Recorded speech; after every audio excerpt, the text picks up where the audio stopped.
What's going on, everybody? Welcome back to Birdies and Banter. And we got the not recap. Jeez. We got the preview of the PGA Championship at Aronimink Golf Club in Pennsylvania. Yeah, Hopefully, everyone is having a great week.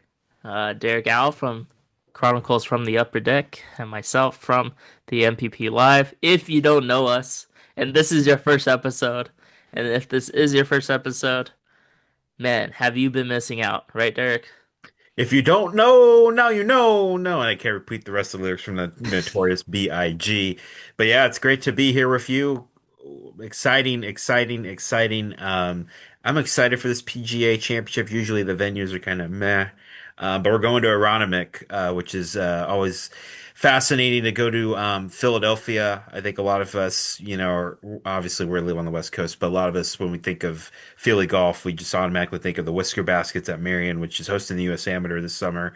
We'll host the U.S. Open later this year. Also, the Philadelphia Cricket Club as well. They've hosted a couple tour events. But yeah, we're going to Aronimink, which, by the way, has only hosted one major. That was, or one like men's major. That was 1962, the PGA Championship. Gary Player won that one. And then they've had the senior PGA a couple times. They had the KPMG Women's PG or KPMG Women's PGA Championship. That's a mouthful. Back in 20, I believe 2020 or 2021. So I'm excited to see They this. also had the 2018 BMW Championship. Yeah, Justin Rose won that, and I think they had a what 18T National or something like that, the old school event. I think Keegan Bradley actually won that 2011 when he was a Visor Keegan. So yeah, I'm excited to see this Donald Ross layout, which was reno or restored. I would say restored by Gil Hanse. They restored some of the bunkers to the original shaping that Donald Ross had in old blueprints, and they used course photos. And Gil Hanse is obviously doing his work just down the road from us at Spanish Bay. So yeah, I'm excited, man. I think it's going to be more of course. I think it's going to play more. It's going to be low scores. Not sure how the wind is going to be in Philly this week, but to me, when you see Donald Ross designs, like we saw, if you guys have ever heard of the California Women's Junior at the Peninsula Country Club in San Bruno, that's his only golf course west of the Mississippi, actually. Fun fact. And then also you have Pinehurst in North Carolina. You had Seminole, which that is well known. That should host a major, by the way, in Florida. Donald Ross is known for like these really weird green complexes where one side's this way, the other side's that way. It's going to come down to the pros are going to stick it, even including the teacher professionals, but who's going to have less challenging time reading the greens. I think that's what it's going to come down to.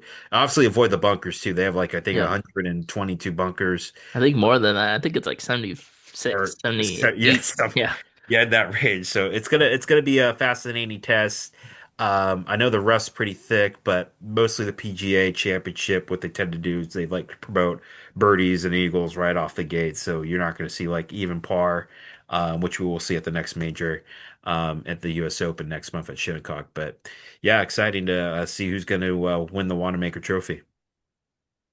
Yeah. And before we get to all our picks, I mean, gotta redo a little recap of what has been happening on the PGA Tour and what is happening on LIV Golf, which is everyone's favorite subject. So start with LIV Golf first, just to get it out of the way here. What is going on with LIV Golf? We have no idea. The funding is up at the end of this 2026 season, and the CEO is trying to tell the players it's okay, we'll find the funding. You got John Rahm talking about it in the media saying that, just the one question kind of just irritated him about Live Golf. But, um, you know, it is what it is. They didn't get the viewership. They didn't have a big TV contract in the first couple of years. I don't think it really took off like how they thought it was going to. And they thought people or companies were going to invest in the teams, and that didn't happen either. So I would say they were just putting all this money in there and then not really getting an investment on it or a return on investment. So I think it was just time to pull the plug, and um, I don't think they're gonna get enough funding for next year. There's no way. Yeah. And we remember we teased it at the end of our Masters preview, like, hey, stay tuned, just wait, get the popcorn out. And then obviously it unveiled itself through multiple media outlets. Alex Shipnuck with his book, has been the expert in it. Yeah, I mean, geopolitical, obviously, it's mostly due to the Iran war. And it's kind of ironic that the most recent LIV Golf event, which Lucas Herbert won, and by the way, he played his way into the U.S. Open with that win last week, was at Trump National DC, but it was in Virginia. And Yeah. the man more responsible for why we have a war in Iran right now is because of the president. So kind of funny there, or just ironic, right? Yeah, I think they, obviously Patrick and I are F1 fans, and they obviously were more. It's about the team, team, team, and you're starting to see you started to see some elements of that. I mean, John Rahm had, I think, a whole Callaway Top Golf sponsorship with Legion 13. I think Cam Smith's had Air Asia. You started to see golf companies, but I know they were trying to get all these, financial companies to come through. They were landing big sponsorships. I mean, Rolex, Salesforce. But it just comes down to viewership. The viewership numbers, they don't lie. I mean, they were just in the hundred, like low hundred thousands. I think their saving grace, probably their most defining moment was Anthony Kim winning at Adelaide, in my opinion, besides Brooks winning the PGA while he was with live a couple years ago. So yeah, I think I don't know. They're on the last. They're kind of on the 17th, 18th hole. They need a miracle. I'm not sure if any companies want to go ahead and touch that. I know, like I said, the Saudi Public Investment Fund's kind of restructuring their financial structure. They sold their soccer team that they owned, I believe. I know two of the races from due to the war were canceled with F1. They're still investing in WWE because WrestleMania will be there next year, which they're trying to get the American audience to go. I don't think nobody's going to go. You're going to get some of the European fans to go. They're heavily invested in boxing. If you guys follow boxing, obviously you know what's going on with Turkey Al Sheikh just pouring money into Zuffa Boxing, Dana White. Of course, I always say that on my show. We talk boxing all the time. But yeah, I mean, it's just an interweb of just decisions, geopolitical consequences. And I know we're still gonna be talking about this till, probably heading into the next year and see, how are all these guys gonna eventually come back to the PGA Tour? Are they just gonna play in Europe, Sunshine Tour, play on the Hooters Tour? I think we got the Aussie Tour. So yeah, it's gonna be interesting, and I know John Rahm, I think his face during the press conference, like when it came to live, it looked like he just has buyer's remorse. I think that just sold it. And I think he'll be welcome back with open arms to the PGA Tour. I know Bryson kind of I was about to do 6'7" because, he's always on YouTube, right? Or TikTok, right? But it's going to be tough to see how Bryson's going to fit, kind of if he wants to go in because he can make so much money on YouTube. We see his numbers obviously with his million subscribers I think he has. So yeah, there's a lot of different ripple effects that will be felt and that will be playing on for the rest of this calendar year going into next year.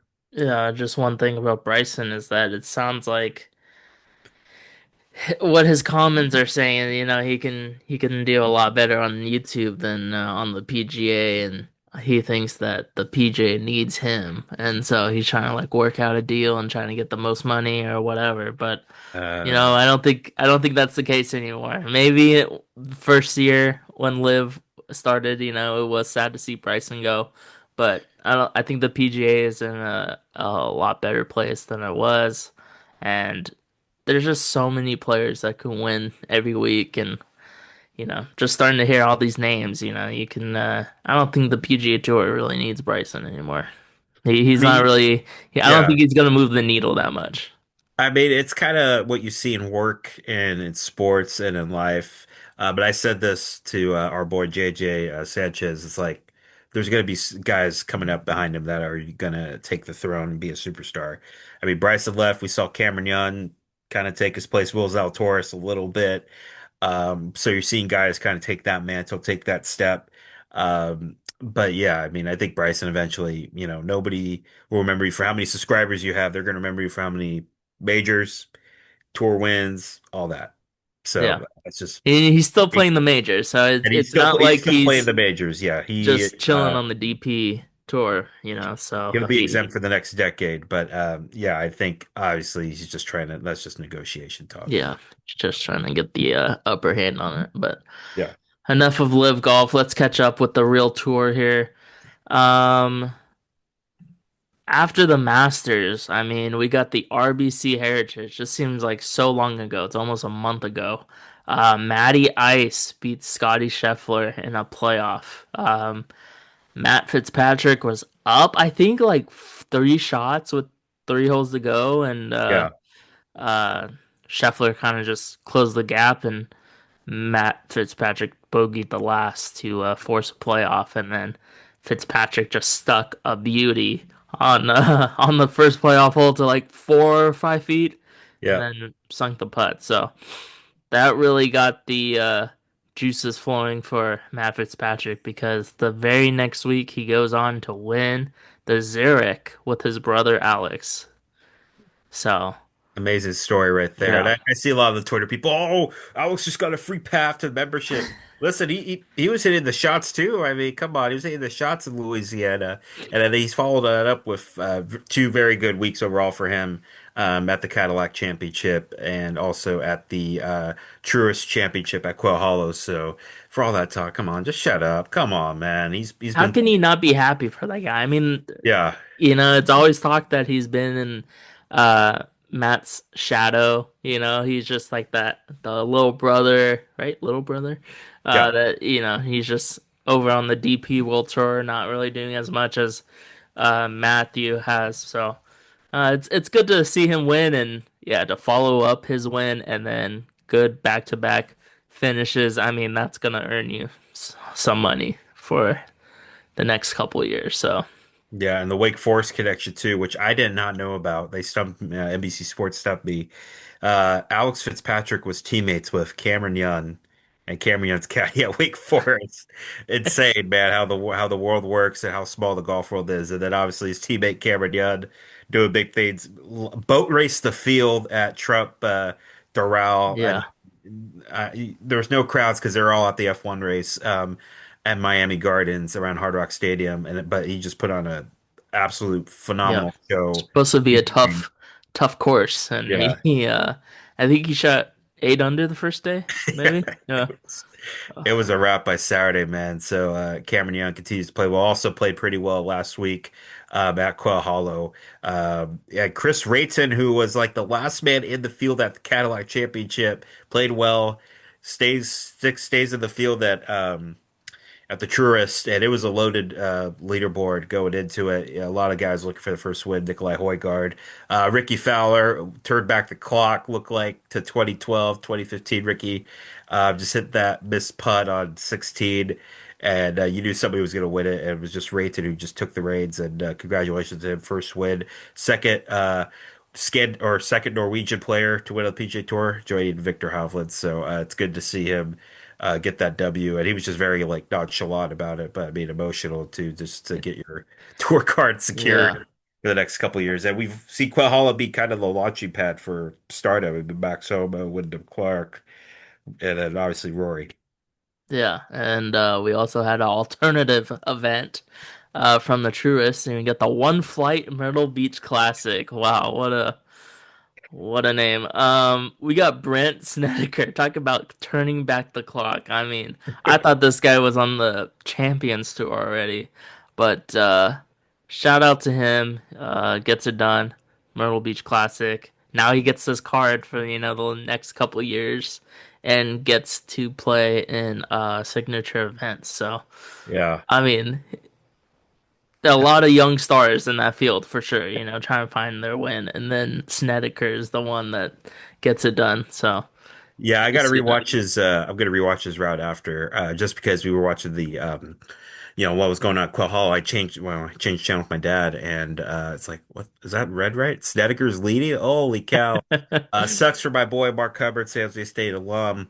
Just couldn't get it up and down for par to go to a playoff. But hey man, Sneed's hell of a story. I think he thought his career was over. He had some multiple injuries, including a rib injury that derailed things, worked his ass off. by the way, is your President's Cup captain later this year um, at Medina for Team USA. Could he play? Are we going to have this conversation again with Keegan? But like I said, a lot of golf left in between now and what's going on in the fall. But yeah, hell of a win for Sneeds, man. 10th win of his career. And one of the most likable guys, I think, on tour. Very genuine, very down to earth guy. Um, but yeah, man, to be able to come back and, kind of turn back the clock to like what, 2009, 10, I don't unbelievable. know. Yeah. Unbelievable, man. Congrats. Shout out to Sneads, man. And he's in the field this week. Got played his way into the field. The last person in the field is Brent Snedeker. So, yep, shout out to him. All right, let's get to our picks. But before our picks, let's talk about the social media picks. Only a couple, but thank you for writing in. Yeah, shout out, man. Shout out to a couple of my guys.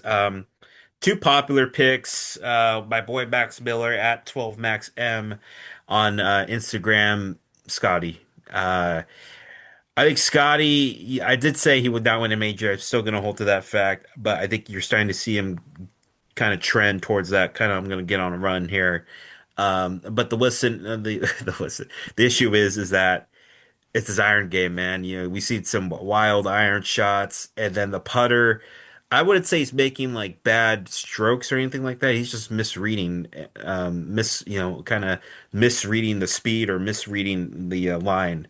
I'm not sure. I think the irons. I think he's going to do great with the irons. I'm just a little worried about the greens, because there's going to be some weird, funky pin locations on those kind of three-tiered undulating greens where you have to miss it in the right spots, and I'm not sure if he'll be able to do that.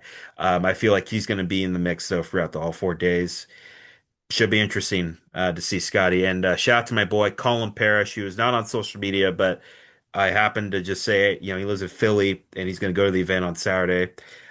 He's going with Cameron Young. And listen, I was going to go Cam, but I'm kind of saving him for the U.S. Open because, I'm more of the drama, me being the journalist guy. He's from New York, right? So I'm saving him for the U.S. Open. But I mean, if I would not be surprised to see him when if he's in contention to just steamroll through everything. The only problem that happened at the Masters was he just was not making any putts, man. He Yeah, was like lipping out or just like it would come up 2 feet short. So if that putter gets hot, though, this might be a right away for Cameron Young, and he can get his first major at Aronimink. yeah. I mean, he is definitely praised on every broadcast that his putting has improved. That's all you hear, you know. Oh, he's a better putter now. So Yeah. when you see him miss putts, it's like maybe he's trying to go back to the past or something. But you know, the guy's on a definitely a hot streak. Yeah. He's probably currently for me player of the year so far. Right now, at the moment, yeah. And then Scotty Scheffler, he's been sneaky good. He's had second place finishes the past 3 weeks. So he's just got to put it all together and not make. He hasn't been like last year. He was dialed in literally every shot. He was winning tournaments by 10 or more shots. Yeah. So this year he's kind of taking a step back. I mean, he's still great. He's going to be top 5, top 10. I feel like this week, but he's just not really dialed in like how Yeah. we've seen him. So, um, I did not pick him this week. So, um, we'll get to the picks now. So, Derek, if you want to go first, or if you want me to go Sure first, thing, man. I can go first. So usually I would go with Rory. I don't know what Rory stated by last time. he's got a blister in his foot. The last time the Masters, we didn't know how it was formatted, and then he revealed, "Oh, I played like 5 times." That set social media ablaze, and now he has a blister on his foot. Maybe wear FootJoys, not Nikes, because I tend to get that off Nikes. But like I said, I mean, he does have like Gotta more go of a support in his swing. spikeless Yeah, gotta go spikeless at Air least. Maxes. Yeah, I think Rory, and then also he said we got to move this to August where I played well. That's where he got his 2 Wannamaker trophies. So, not sure if he's in the right kind of headspace, at least for this major. But I'm going to take a flyer. We all know there's 6 players that have achieved the career Grand Slam. We've been looking for the next guy. And the guy that's been on the hunt since what, 2017, Jordan Spieth. Now I know what you're thinking. Jordan might one round shoot a 63, the other round miss the cut. I've really liked what I've seen from him. We've seen it in like spurts where he's either making putts, the ball strike is not there, or he's doing the opposite, or he made it like a 30-footer last week. I quit hell told Mikey to go get it. Old school Jordan came out. Yeah. And then we see him in the trees somewhere lifting up rocks and trying to find his ball, the usual Jordan memes. His best finish was second in 2015, where he went in that duel with Jason Day at Whistling Straits. I'm just taking a flyer on him. I think this will be a really good week for him. Not saying he's going to win, but I think, like I said, it's going to be a really good confidence boosting week, and he will win. He'll get a PGA Tour victory this year.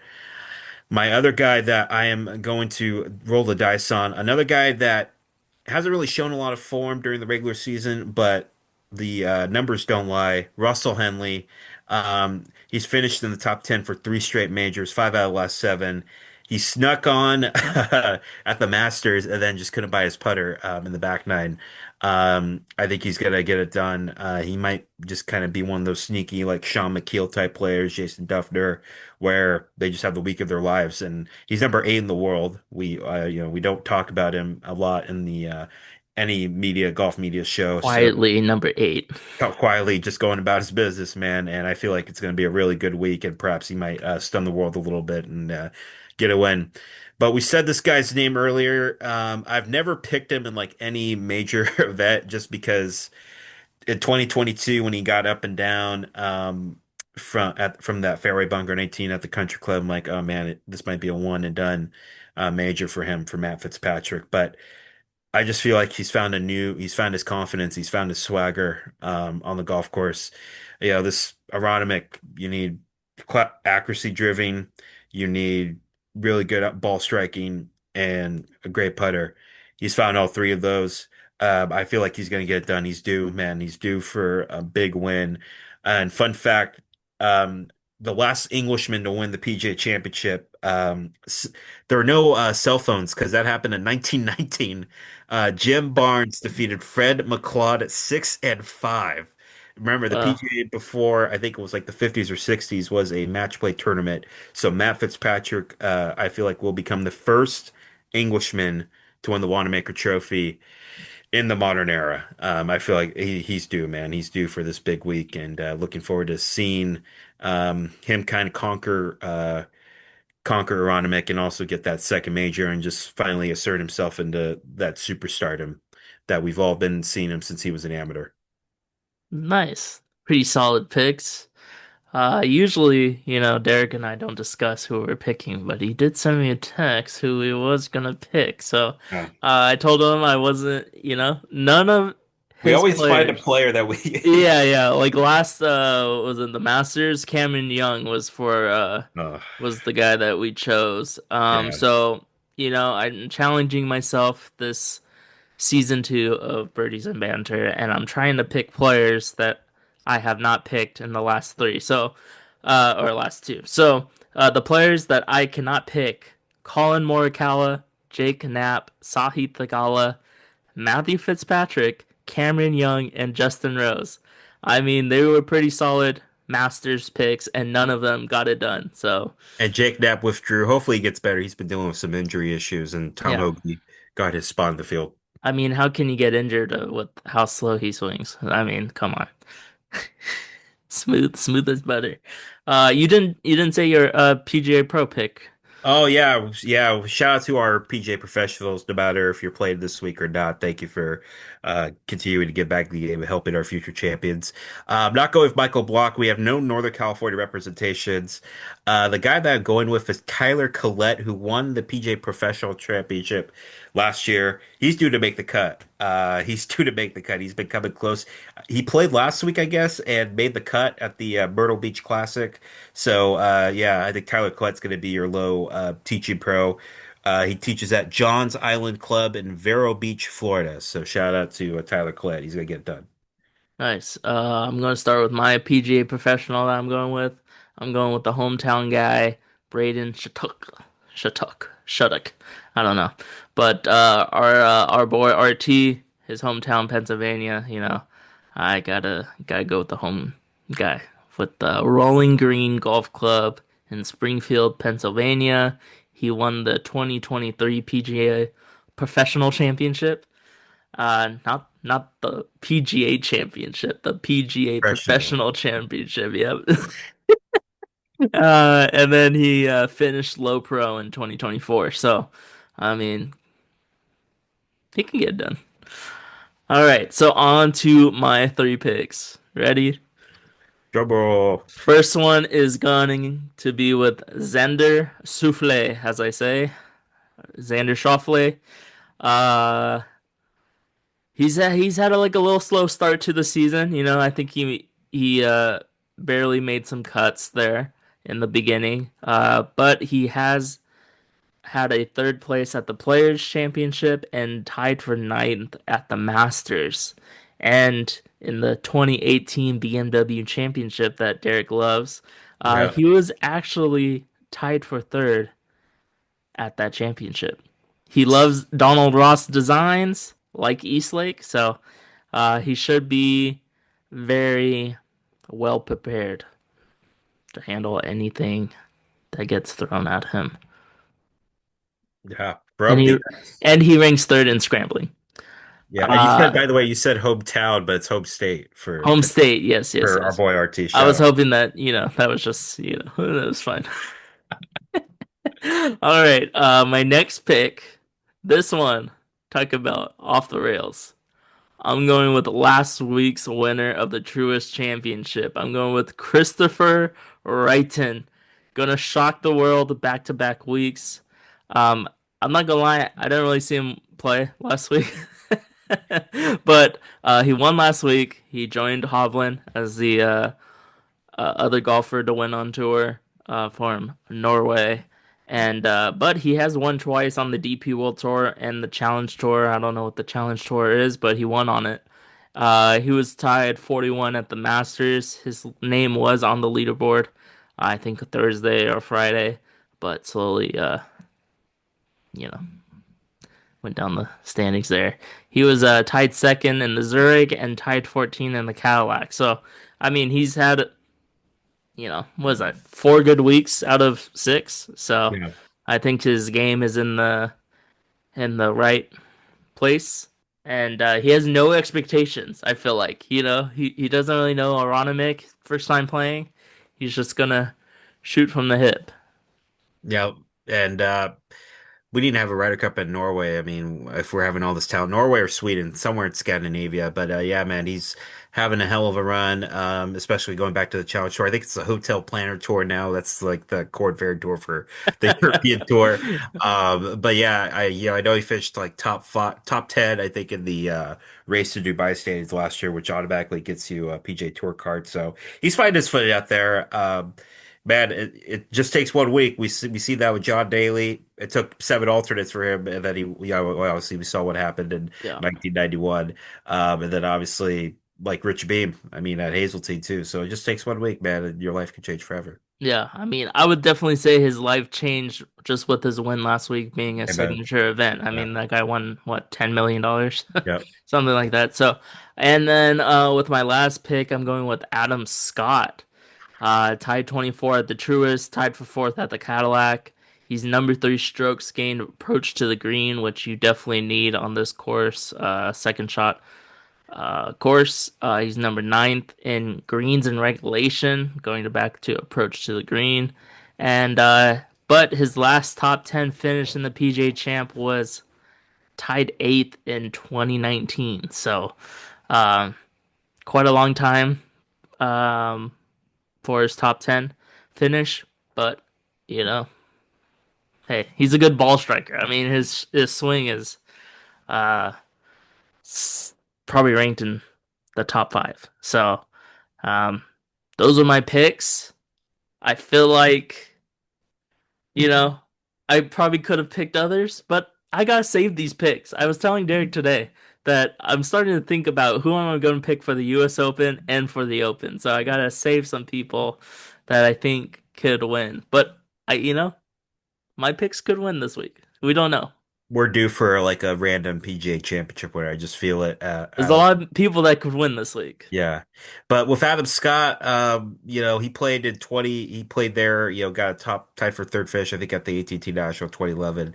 We all know what the one thing is, by the way, 99 consecutive majors. Hell of a streak right there from AS. But the one thing, Pat, that we know has betrayed Adam Scott more than anything is the putter. What putter's going to show up? The Master, the guy that just was dropping bombs in the Masters and that playoff against Angel Cabrera, or just the U.S. Open where he just could not find could not read the greens, speed was off, wasn't making anything at Oakmont. I hope, that'll be a cool story, finishing off kind of your career with two majors. You know, I think you're tied with Greg Norman in majors, and obviously he's going to be a world world golf Hall of Famer when it's all said and done. But to officially get that stamp case closed, man, would love to see it happen for Adam. But it's got down to the putter, man. I just don't know what putter. He's kind of like Akshay. We just don't know those broomstick putters. What stroke? Yeah. Yeah, I gotta wait and see how he starts on Thursday. Yeah, so I got a lot of people in my bank still. Akshay is definitely on that list. I was gonna choose Ricky because of his high finish last week. Yeah, Hopefully, he has another good showing there. Ben Griffin, I was gonna, throw him in there. wild I card. don't know, anything could happen in this major and, the events leading up to the US Open at Shinnecock. So, looking forward to it. Anything else, Derek, before we close this one out? Hope you guys eat your cheesesteaks. And by the way, go buy the golf bags, man. I think TaylorMade looks pretty Taylor cool. made Like sick. the kind of the Liberty Yeah. Independence Hall there, the Liberty Bell.